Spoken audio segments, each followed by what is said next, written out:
I'm Kiera, and I oversee the programs and partnerships team at Second Harvest, and we are Canada's largest food rescue organization.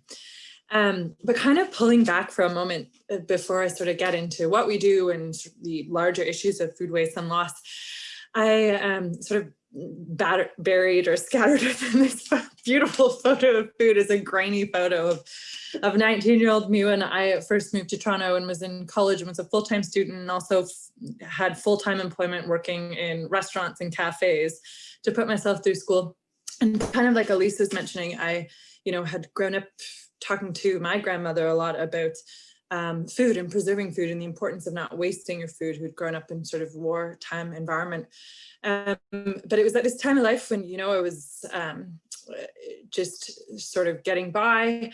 I was working at a cafe, and it was my job at the end of each shift to throw away all the pastries, the beautiful pastries and yogurt parfaits and this beautiful food that was no longer fresh, but still perfect and could feed me and my roommates.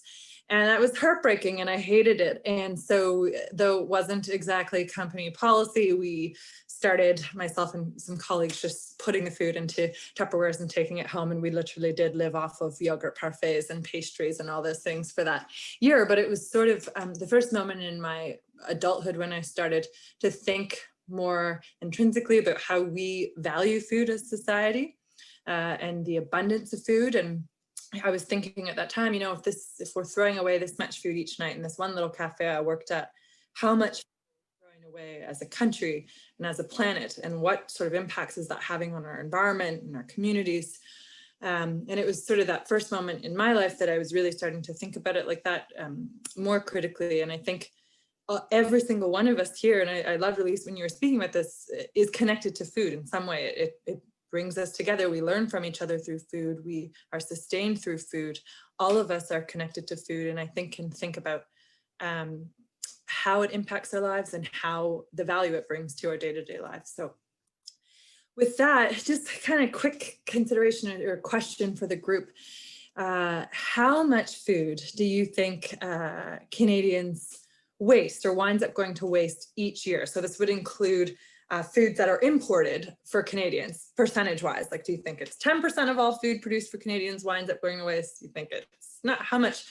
Anyone have a guess? If not, you can just sort of think about it. Okay, there's maybe something, I can't really see the chat, but if, okay, it looks like there are a couple guesses coming through. The heartbreaking and devastating truth is that right now in Canada, we're wasting 58% of food, all food that is produced for Canadians, including imports, which means we're wasting more food than we consume annually. And of course, there's social impacts of that, and it's really horrifying when you think about all the folks who are struggling to access the foods that they need and want on a day-to-day basis, but also thinking about it from an environmental perspective. Right now, food waste, if it were a country, is the third largest emitter next to China and the USA only. So the amount of good food that we're winding up sending to landfill, when food winds up in landfill, it produces methane, which is 25 times more damaging than carbon dioxide. So it's having really, really harmful impacts on our environment. And while that's a huge challenge that we need to address, environmentalists such as Paul Hawkins, who folks might have heard of, he leads something called Project Drawdown, listed food waste and loss and sort of addressing food waste and loss as one of the top 3 opportunities for us as a planet to address the impacts of global warming. So it's really sort of something that we're looking at, not only from an environmental imperative, but a social imperative too. And that stat that I referenced, 58% of all food that is produced for Canadians winds up in landfill, came from a research report that Second Harvest put out. You can find it on our website. I have a copy of it too here, a roadmap. in partnership with Value Chain Management International. So it was sort of the first national study where we looked right across the food supply chain from coast to coast to understand where exactly is food waste and loss occurring, and what are like the levers for change. How can we really get at this from the root and also deal with food sort of at the end of its life to ensure that it doesn't wind up in landfill if it can still be used. So of that 58% that winds up going to waste, 32% of it, which works out to be 11.2 million metric tons, which I know is sort of hard to visualize, is avoidable at the time in which it's sent to landfill, meaning the time in which the decision is made that it's going to landfill, it's still good and perfectly edible and might be going to waste for a whole list of heartbreaking reasons, such as just sheer overproduction, or maybe sometimes it's a little bit smaller than the retail specification requires, or there's a misspelt label, or it's just labeled incorrectly in terms of its date. So a whole bunch of reasons that Chef Jagger knows very well too. You know, walk into either of our warehouses and you see some of this food and you don't understand why it would have been tossed, because it's perfect food that we would all sort of buy at the grocery store. But to sort of help you visualize the volume, that's enough food to fill a freight train that would span from Ottawa to past Winnipeg, or enough food to feed every Canadian 3 meals a day for 5 months. So it's a lot of food that we're sending to landfill each year. And over 20% of that food that winds up going to waste happens at the household level.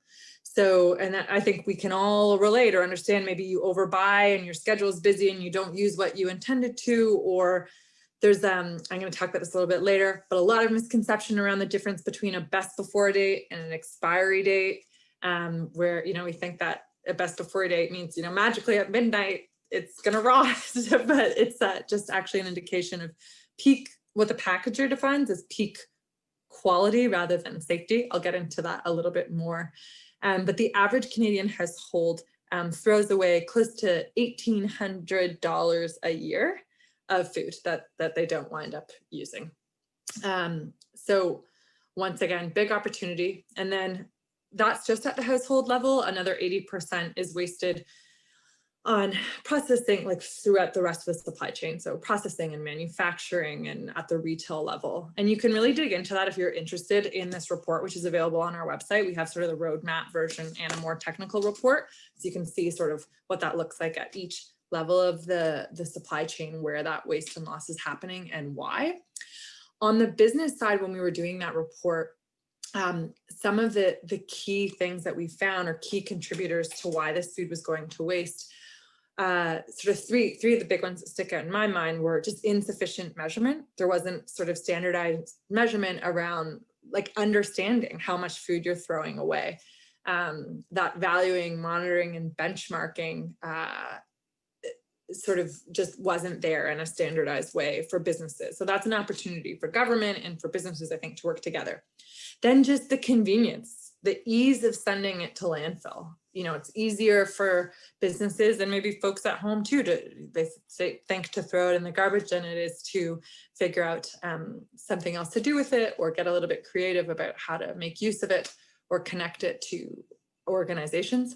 And then thirdly was just this culture of acceptance. So when we were asking a lot of businesses about food waste, a lot of industry execs, we heard the same thing over and over. It's the cost of doing business. Yeah, so a couple of those key reasons. Another thing, hold on, I'll just make sure you guys can. Yeah, so that's sort of on the environment side and understanding food waste and loss. But one thing that I think we find really horrifying, and I think a lot of people can relate, is just knowing that level of waste and that level of abundance juxtaposed with the fact that right now there are over 4 million people in Canada who are food insecure. And that number's been growing exponentially. This is a dated number now, since the onset of COVID too, struggling to access the foods that they need and want when they want them, when they need them. And that's, yeah, I think just understanding those two things side by side is just an issue that no one stands for. And there are lots of folks across the country trying to do something about that or bridge that gap. And one of the organizations, including Feed It Forward, Chef Jagger's organization, is Second Harvest, the organization I work for, and we've been around since the mid-'80s. And we do essentially that. So we rescue food from across the supply chain, and then we redistribute that food to a network of social service agencies across the country. So right now we have about 2,500 food donors and just over 2,300 not-for-profits and charitable organizations that we serve across the country. And they are different types of organizations that do really different work, but are all sort of connected in that they offer food in their programming. So the types of organizations that we distribute to definitely aren't, sorry, jumping ahead a little bit, limited to, but include breakfast programs and after school programs like Believe to Achieve, one of my favorite Toronto-based organizations in the bottom right, or food banks and food hamper programs, to schools, to shelters, transitional homes, senior centers. So a really diverse scope of organizations. But again, food is that one thing that unites us, sustains us, connects us all. And all of these organizations are finding amazing ways to use surplus food in their work on the day-to-day.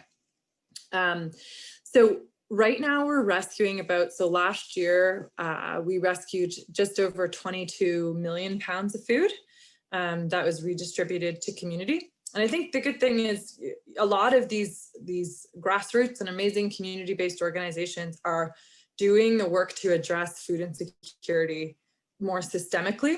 And so by us being able to donate the surplus to them, it helps a lot of these organizations redirect some of the budgets they might have put into food purchasing to their programs and core services, which has been really cool to be a part of. So that's like our core work, the food rescue and redistribution. But in addition to that, just wanted to mention quickly, we have a training and education program. We have lots of e-learning modules that are free to access. Anyone can access them now that go over how to do a food waste audit, the difference between best before and expiry date. So a lot of sort of food waste prevention e-learning tools. We do the Safe Food Handler certification. We have something called a Harvest Kitchens program, which is a culinary skills training program where folks who maybe have barriers to accessing continued education or employment are trained in culinary using rescued food, and they prepare meals that we then distribute back out to community.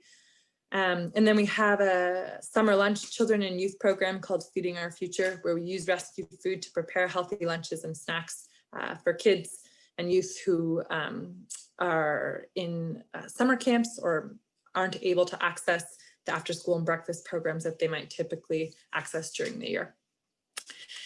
So kind of zeroing in on the core of our business, which is that food rescue and redistribution, we do that in a couple different ways. So one is in Ontario, we have a fleet of refrigerated trucks that are out on the roads every day redistributing. And then we were kind of limited by that model though, because it's huge investment for trucks and drivers, and we knew there was so much food still available to be rescued. And so we launched a web-based platform and mobile app just a couple of years ago called foodrescue.ca. And basically we kind of like, I have this slide because we always joke or like kind of define it, or like the easiest way to describe it sometimes is like the e-harmony of food donation. It connects food businesses directly with nonprofits and charities. So businesses can go on, register. Again, it's a free tool to use. They can mark off the types of products that they have to donate, and then it shoots it into the ether, and nonprofit or charity, if they're interested or they think their community would want that food, can claim it and pick it up directly from the donor. So it fosters those local partnerships. It's available in all provinces and territories right now, and then it tracks the metrics. So we're thinking about measurement again and understanding sort of the impact that this has. So it shows folks, you know, how many donations have they made? What are the GHG averted as a result of those donations? And we've had huge success with it since launching. Lots of businesses and communities embracing it, new relationships formed, more food at a landfill, which has been really exciting for us. And then just a couple other things. So one thing that we noticed during the COVID-19 pandemic, as soon as the pandemic began, we already knew there were these mass surpluses that existed, but kind of what happened, or at least what we experienced and witnessed, was with the closure of restaurants and a lot of retailers, it had this huge trickle up impact on the entire supply chain. So we were seeing these mass surpluses all at once, you know, like 40 million pounds of surplus potatoes from Atlantic Canada and 4 million pounds of wild Pacific Coast salmon. And the food had no market suddenly and needed to be moved quickly. And then there were lots of communities that were suddenly facing way more people trying to access their services. And the real challenge was being able to move that food in a safe, time-efficient way to get it to the communities that needed it. So Second Harvest launched a task force, Food Rescue Canadian Alliance, to kind of help plug the different sectors in to figure out how we can move this food as quickly as possible, what infrastructure and logistics supports we needed to do that. And sort of just to give you a sense, like pre-pandemic, the top map is the different agencies and communities we were serving and providing food to. And this bottom map, which even now is dated, was after the pandemic hit. So it's actually, we've been able to work more collaboratively right across the supply chain to get food to more communities that need it, including many fly-in, remote, and Indigenous communities that are facing, like pre-COVID, huge food insecurity challenges. So it's been really neat to learn from and work with many communities, fly-in communities in the territories and northern parts of the provinces to get food there. So sort of turning a corner, I'm going to wrap up because Chef Jagger, who's a very exciting, amazing speaker, is up next. But one thing I just like, it's like a personal passion because it's something easy that we can all do now and help understand it, is understanding the difference between a best before and expiry date. So as I was mentioning, best before date is really just a manufacturer's best guess at peak quality for a product and not peak safety. So Second Harvest has all these resources on our website around how to use products safely beyond a best before date. There are only actually 5 products in Canada that have a true expiration date, meaning do not use after that date. And they're here. The formulated liquid diets, foods represented for use in a very low energy diet, meal replacements, nutritional supplements, and human milk substitutes. And I think that's a big myth. You know, lots of people think milk expires or meat expires. Definitely they go bad, and it's good to understand like how to tell that, but that date is not an expiry date. So you can learn more about that and access these free e-learning modules I was mentioning. Take the Zero Waste Pledge on our website through our education and training portal. But yeah, again, I just want to reiterate, just help folks, I think, understand the volume in which food is going to waste and think more critically about how we in our own personal lives can prevent more food from going to waste, but also connecting a lot of that good food to community, and especially communities that might need it. And especially now during a particularly challenging time. So I want to thank you guys for welcoming me here tonight. I'm going to pass it off to my lovely colleague, Chef Jagger Gordon. And I will stop sharing my screen.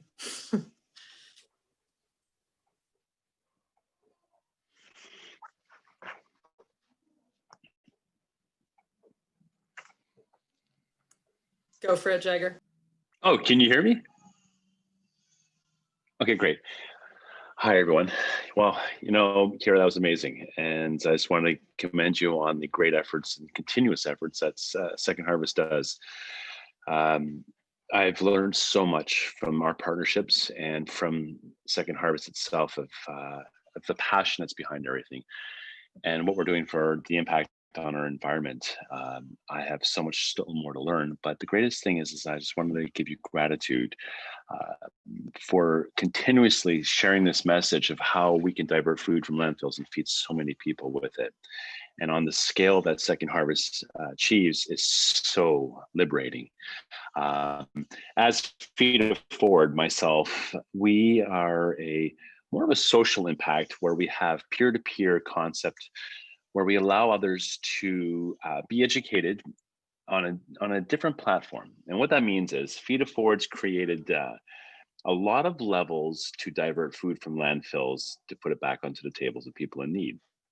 And how that's started is, let's just take from where food comes from our farming aspect and food manufacturing. So Feed It Forward has Greenwood Farms in Whitby, Ontario, and we have up to 200 acres that we've been utilizing for many years now, that we grow our own organic produce. And we utilize the food from that land. In fact, we're all volunteer driven, and that allows people to grow the seed to feed. So it starts from the ground up, and it educates people where actually a tomato comes from. Because this day and age, when you ask post-secondary students where a tomato comes from, the first words are from a grocery store. So having that said, if you guys hear a baby in the background, I just want to let you know there's babies. I am a new father of twins, so they're really small. So this is my babysitting time. So I'm just going to make as quickly as possible to discuss the future of us all working together. And these little rugrats that are behind me are going to continue on with my legacy. And thank you, by the way, for the introduction about who I am. It's pretty funny how my team wrote that up, and it was pretty extensive. But moving forward, I'm just a simpleton who just creates new innovative ways to make a brighter future. So let me bring it all back. Feed It Forward is a food rescue system secondary to Second Harvest. And what we do is we've created these platforms. So again, from the farm where we grow, from the food wastage that comes from that farm, so we can utilize and see how much food actually comes to the ground, and then how we can educate people to utilize that and put it into nutritionally balanced meals. From there, we started off with a shipping container in a community development where they had these shipping containers for people that wanted to do startup hubs. And I came up with this creative direct idea of saying, oh, let's offer hot meals to anybody that might want to eat. And it was called the Soup Bar. And through that shipping container, we were doing about 200-300 people a day. And what our audience primarily was children and women. So that opened up my eyes a lot, and I got to really see the dynamic, the impact that we had in that local community. And my history from retired service to security, and then I started going into the film industry. I started seeing food wastage all over, and especially all over the world. But the Soup Bar basically grew itself into, or morphed from taking all the fresh produce from our farm, putting it into an open air market in front of the shipping container, offering soups and sandwiches and fresh produce. I just had to do more. And I started registering volunteers, and through myself and many more, up to this day, we have about 2,200 registered volunteers in our program that operate all of our initiatives. Coming from there, we've gone into utilizing the Soup Bar that moved its way into the colleges at Humber College North and South Campus, which is an incredible school. But, 52% or 48%, I think, don't get me wrong, 48% of all post-secondary students have lived with some form of food insecurity. For me, that was challenging to hear that, as I was saying, a hungry stomach's a hungry mind. Not one child should be worrying about where their next meal comes from, because these are the children that are going to be making our new policies. These are the ones that are going to be leading our countries. And how dare we waste food and lead those hungry bellies? So having that said, the Soup Bars were implemented inside these schools to showcase, you can get a free meal, or you can donate what you can concept, giving people value and dignity back into purchasing or offering. But the great thing about the Soup Bar is we were repurposing the food that we were rescuing.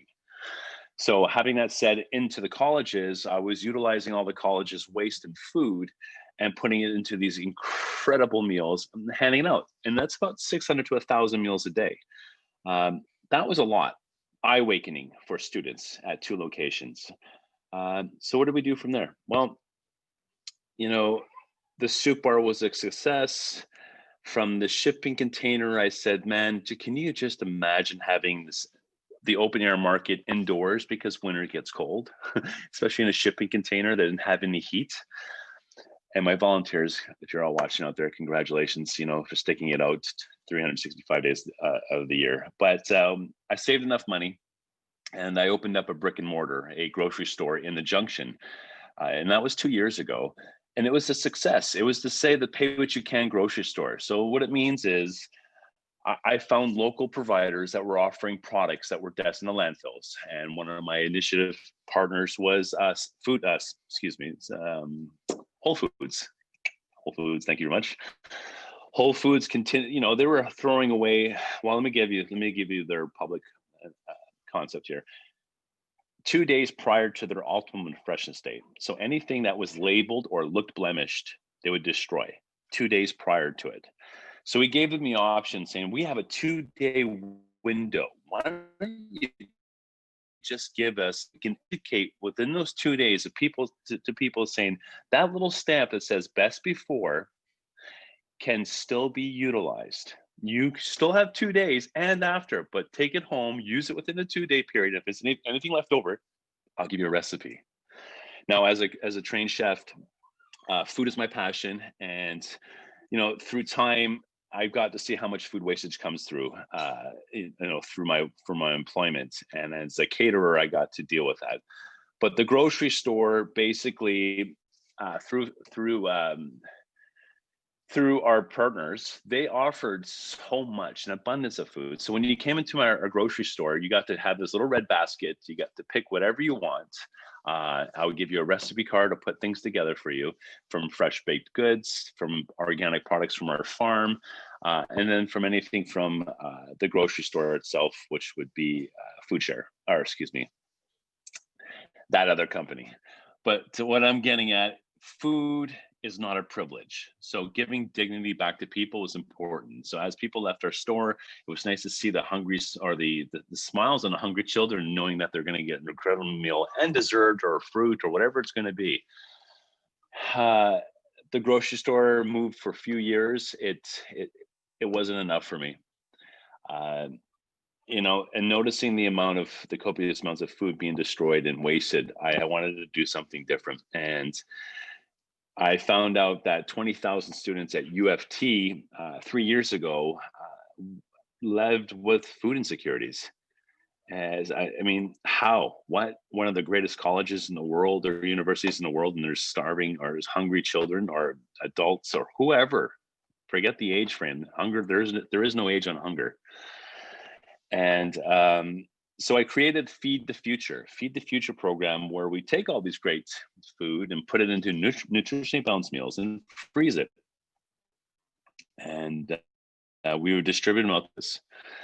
That ran for a year. It was a success. But see, during all these things, from the soup bar, the grocery store, Feed the Future, the farm, it's the logistics nightmare and then dealing with volunteers. It's so overwhelmingly hard to keep everyone coordinated.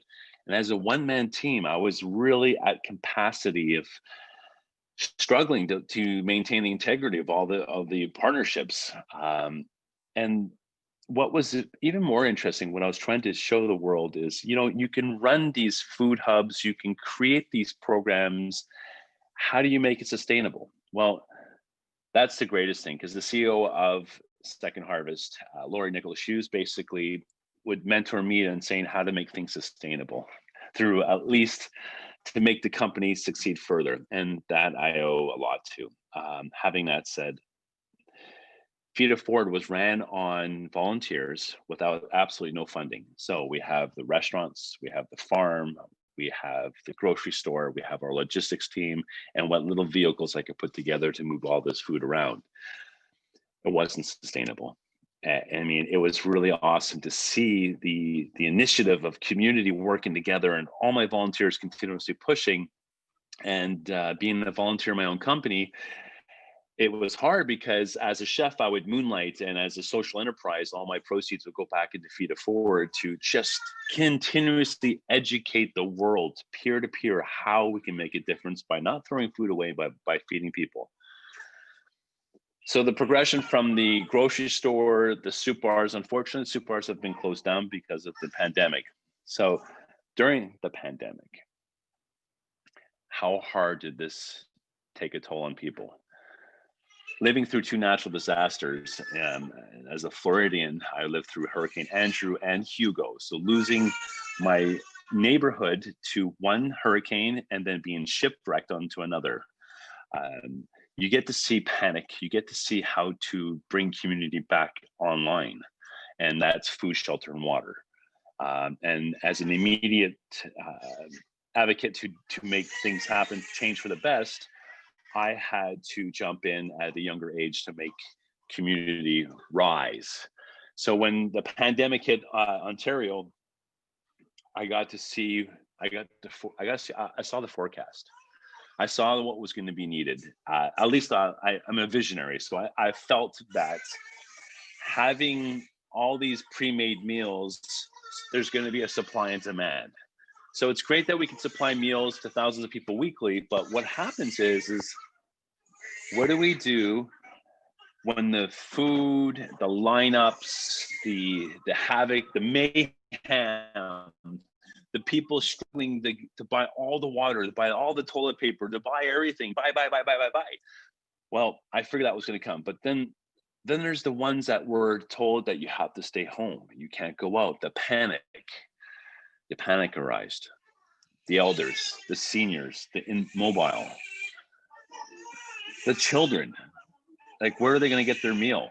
So now that you can't go anywhere, there's lineups, the elderly are told to stay home or you're going to die, you're going to get sick. That was all put into people's heads. So we did the meal plan program where I brought in teams and kitchens of people because I put out there a PSA of broadcasting to all my chefs locally and provincially to stop, don't throw your food out. Everything that's in your fridges, all your restaurants, your hotels, they've all closed down. Working in partnership with Second Harvest on such a larger scale, but when it comes down to our own home city, there was a lot of people didn't know who to go to or what to do with all that food. So sending that message out gave people the beacon saying, oh, there's possibilities. We can help others. Yes, we're going to take a hit on our losses and such, but man, we can do a feel good service. So I told all the chefs to cook out all the food that they possibly can or to send it out to our facilities where we process it and put in these little frozen meals. Having that said, we put in between 38 to 58,000 meals within the first 2 months. And then we had a stockpile of these meals. And then we started seeing the drones of people saying we need help. Communities were in line for help. So we reached out, and that was the struggle to find out who deserves a meal. Now that was a term. I deserve a meal. Everyone deserves a meal, but deserves. No one deserves a meal. Food's not a privilege. So I was handing out food to anyone that would ask. If you're going to be humble enough to ask for a meal, I was giving it. But then I was running out of it because so many people were asking. So then we started putting strategic teams together to go to local communities to find out exactly who is in line first. What it means is who is not able to feed themselves. So it's in supply and demand, we started doing that. And now we're continuously still doing that with the help of Second Harvest, Red Cross, Breakfast Club of Canada. We are now officially, and I can say, when I say that before we were running, as a social enterprise for my catering company, it's no longer needed because now we have the funding. Now we're sustainable. Now we're able to maintain the integrity of all of our programs and help so many more. And this is what really blows my mind is why wasn't I asking for money earlier? And the only reason why I say that, because it really does help. It does keep the wheels moving. It does keep people engaged. Money has power. So what that means now is MSLE, which is a great program that Second Harvest was working with, was creating so many meals throughout the pandemic and helping so many people with it.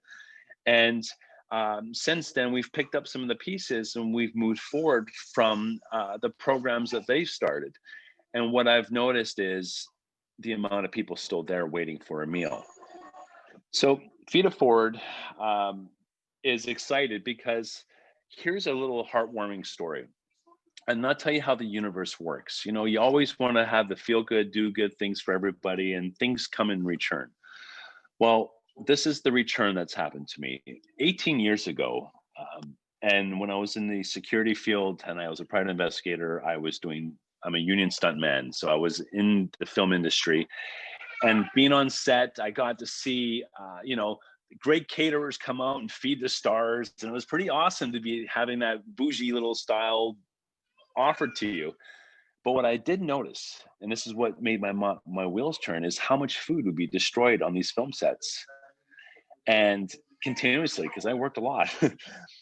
And I just said, man, and then I got to meet one of these caterers, and I said, oh, you have such a great job. You get to feed all the big stars in Hollywood North. It's amazing that you get to present your food. And during that time, I just wanted to segue away from being the Billy Bad Boy concept life that I had. And or the tough guy, you would say, because that's the ego that was in me back then. And what I wanted to do is go with my culinary flair, my passion to make a difference within myself, being able to have that communication with any person in the world that I meet, and it's through my palate. That was my business card. So meeting this caterer one day 18 years ago was like, I questioned him on his food wastage. I questioned him on how cool it is. Like, how many stars have you met? I was a little starstruck himself, because that's the job I always wanted. 18 years later, through the pandemic, I'm standing side by side, feeding first responders in my food truck, handing out meals to these incredible doctors and nurses and staff and cleaners, every single person in that hospital that wanted a meal, because they were sticking their necks out to protect us from what was going on out there. Kudos to you guys. I love my first responders. I love actually anybody that just is not complacent, just wants to make a difference. Having that said, standing next to this guy, bringing him out there, showing him the world, he wanted to make food again, because we connected and said, I want to go to the hospitals that, saved my mom's life, saved his life. And it was such a warm feeling, saying, oh, you're giving back. Isn't that a great feeling? I do this. And I was like, I do this every day. But it's like, isn't that great? Since then, and this is, I think, 3 months ago, 18 years ago, I met this gentleman, and I always wanted to be part of that catering company. Well, I was invited to be not only the executive chef of his company, but now I'm his partner. So now we have a fleet of 38 food trucks, and we have one of the largest catering companies in Canada that's Toronto Hollywood North. We do all the film productions, and we are now officially saying we're Zero Waste Hollywood North. So we are the company that's going to be showcasing to all caterers and any food developers and stuff like that across Canada that's in the film industry to start, that you don't have to waste food, because you can put it in nutritionally balanced meals and start feeding all these people. So the greatest thing is, heartwarming story, 18 years ago, passion came alive. 3 months ago, pandemic. Thank you for offering that to me. But the best part about all this story that I've disclosed to you tonight is how we are all making a difference together to help and give a brighter future for so many more. We can all live with a bunch of accolades and a lot of gifts of gratitude. But for me, what I'm going to leave with everybody here, it's not what your community can do for you, but what you can do for your community. And we all need to work together. If you all go to feeditforward.ca, you can see our progression of what we've been up to. I mean, just alone, I'll look at my screen. I'm proud to say, from peer to peer, just in Toronto alone, we fed over 798,236 meals. And that's within a 4-year period. That's not a lot to our sistering partner, but for the proudness of knowing that's how many bellies were fed. And 138 or 1,383,000 pounds has been diverted from landfills. Moving forward, peer to peer, we do every holiday. Feed It Forward reaches out and feeds thousands of people on those specific holiday dinners that we provide. And instead of I don't remember the last time what a family meal would be on a holiday. But what it is to us is bringing my family out to the streets and to feed people. And last Christmas, unfortunately, the numbers get higher, but we fed 6,500 people on Christmas Day, which means my kitchens prepared 6,500 meals. and spread them out throughout the city and gave them out to hot turkey dinners to whoever wanted, or vegan dinners, or whatever they were. But the best part about it is having enough time to put it together where we raised enough toys to give every single child a gift with those meals. Can you imagine not knowing where your child's gift's going to come from, or your holiday meal, but having a place where it's being dropped off, or where you can visit? Now, the places that we hosted was great because we had live bands, we had Santa, we had a gift room, we had elves. For years we've been doing this, but this is the pandemic. Christmas is going to be hard on a lot of people. So how do we get back? Well, as you know, Second Harvest has an incredible app that works for agencies. It's called foodrescue.ca. Feed It Forward has created on its second phase now, which we're going to be officially launching on for Christmas, well, before Christmas, but for Christmas, is a peer-to-peer free food app where it allows anyone that has a meal to share it. It has a little pinning system on it. It'll show you where all your free meals are in your local area. You just click what you desire to have, and it'll tell you where it is, when it is, and who's getting it. Then you can have that interaction with that person and build a relationship for food. And the great thing also what that does, there's a carbon footprint calculator where it calculates every city's food that we've diverted and fed. So each city can be in a little competitive mode to say, we're going to be doing the feel good, better thing for our environment and for our people. So yes, this Christmas, taking all 38 of my food trucks, preparing tens of thousands of meals, we're going to ship out our fleet, we're going to ship out our meals, and we're going to feed as many people as we can. But what we will do is share this app, the Feed It Forward app, and that app is going to allow anyone in the world to share a meal. Can you imagine? Just being at your own home, you made a little pasta, and you can put that beacon out, put a little bowl, a little plate out there on the edge of your street or at your door, knowing that someone's picking it up. You made your own difference, and you saved food from the landfill. So I invite you all to go to feeditforward.ca, and let's just all make a difference. Together, possibilities are endless. And I'm Chef Jagger, and I just really appreciate your time listening. Thank you.